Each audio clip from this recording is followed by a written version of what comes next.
자, 남편의 외도로 가정이 무너졌다는 한 여성분의 제보인데요. 자, 박 변호사님, 이 두 사람이 어떻게 만나게 됐는지부터 알아보죠. 네, 제보자 남편 이 두 사람 2012년도에 만났습니다. 남편은 대학을 이제 다니고 있었는데 대학을 그만두고 의대에 이제 간다고 이제 얘기를 해서 결국은 사귀는 중에 의대로 갔었고요. 2015년도쯤에 결혼을 했습니다. 제보자는 이제 남편이 뭐 의과대에 다녀야 되니까 10년 동안 외벌이로 생계를 책임졌고요. 아, 뒷바라지요? 그렇죠. 뒷바라지 다 했습니다. 거기에서 두 아이를 또 낳았습니다. 그래서 드디어 이제 남편 뒷바라지 끝나는 거 인턴을 마치고 병원에 이제 입사를 하게 됐는데 사실 이때까지 큰 걱정 없이 아이들 키우면서 이제는 좀 평온하게 앞으로 더 가정을 이룰 수 있지 않을까 이렇게 기대를 했던 시점이었습니다. 자, 남편 의대 보냈고 졸업했고 병원에 들어갔고 이제 불행 끝 행복 시작, 고생 끝 행복 시작. 자, 하지만 남편이 첫 직장에 들어가고 얼마 뒤에 황당한 일이 벌어집니다. 자세한 얘기 제보자 얘기 들어보시죠. 남편이 갑자기 집을 나가서 못 살겠다고 그렇게 일방적으로 어떻게 보면 가출을 했고, 그때 아이들이 30개월, 16개월이었거든요. 근데 이런 상황이 저는 너무나 믿기지가 않아서 이제 남편이 근무하는 병원에 제가 자꾸 만나려고 이제 기다리고 있었어요. 근데 그렇게 기다리고 있다 보니까 는 원래 그 병원에 근무를 한 여자인데 둘이 같이 퇴근을 하고 같은 아파트로 들어가고 하더라고요. 아, 교수님 이거 완전히 뭐 6, 70년대 한국 영화 아주 그냥 무슨 미워도 다시 한번 이런 스토리잖아요, 이거. 아, 네. 근데 참 억울하고 답답하고 속상하고 그러네요, 내용이.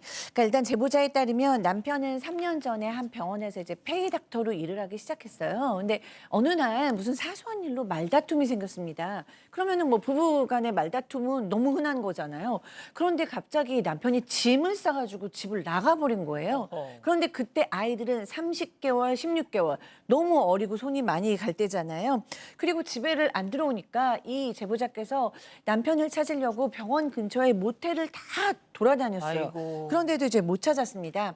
그래서 퇴근할 시간에 맞춰서 병원 앞에서 기다리게 됐는데 남편이 나왔습니다. 그런데 놀랍게도 남편 옆에 한 여성이 함께 있었어요.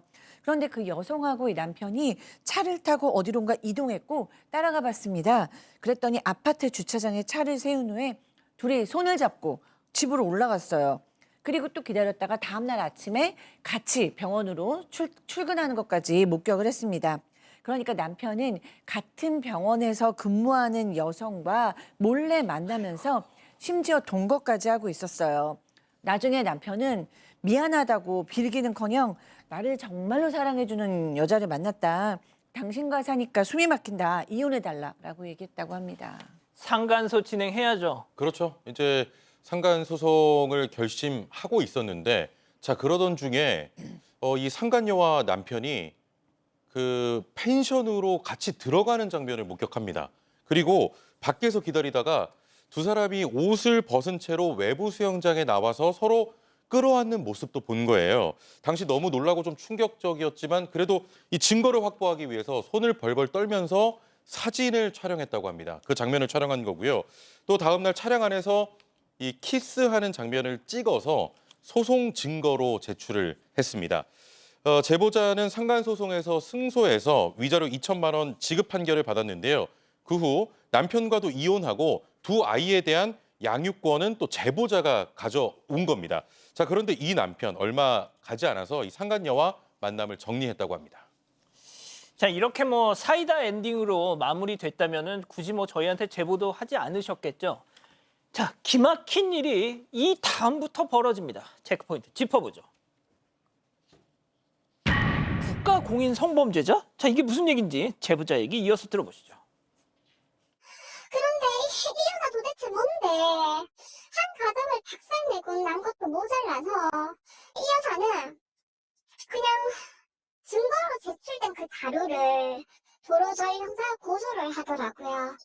달코니에서 그 왜 뒷 벌거벗고 있는 모습, 성폭력특별법에 의거한 불법 촬영?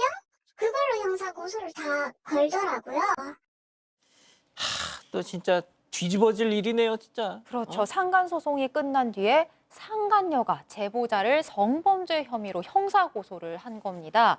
이 상간 소송에서 제보자가 승소하는 데 사용이 됐던 그 불륜 증거들이 이번에는 오히려 이 성범죄 혐의를 입증하는 증거가 돼버렸습니다.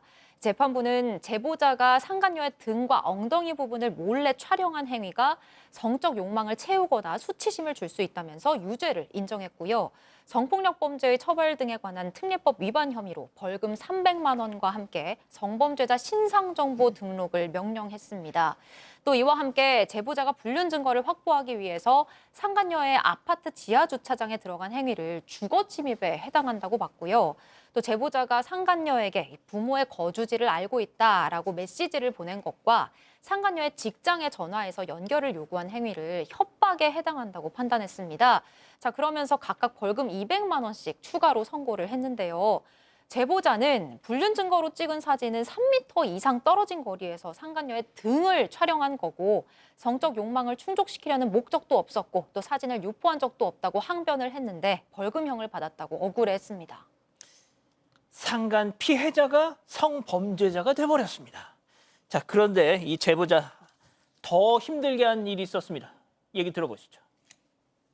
제가 이제 성폭력특별법에 해서 신상 등록 대상자고 그 옆방에 가서 앞면 보고 왼쪽 좌우 측면 보고 이것도 찍고 이 사진을 10년 동안 1년에 한 번씩 경찰서 와서 찍어야 된다 하더라고요.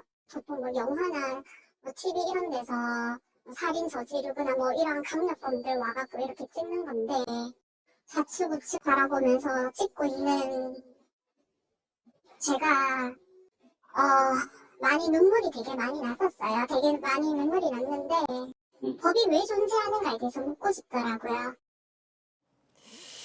자, 교수님, 그러니까 정말 우리가 흉악범들 네. 보통 이제 공개된 사진들 있잖아요. 머그샷 그걸 갖다가 이분이 한 겁니다.